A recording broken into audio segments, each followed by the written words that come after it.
Special Express platform number 4 पर होगी देने आएगी। Your attention please. यात्रियों ने दया कर ध्यान दिया गाड़ी नंबर 228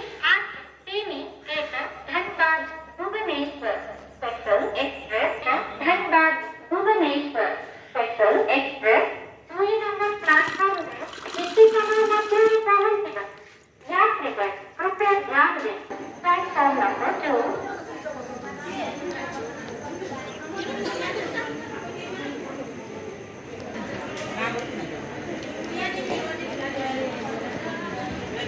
समस्या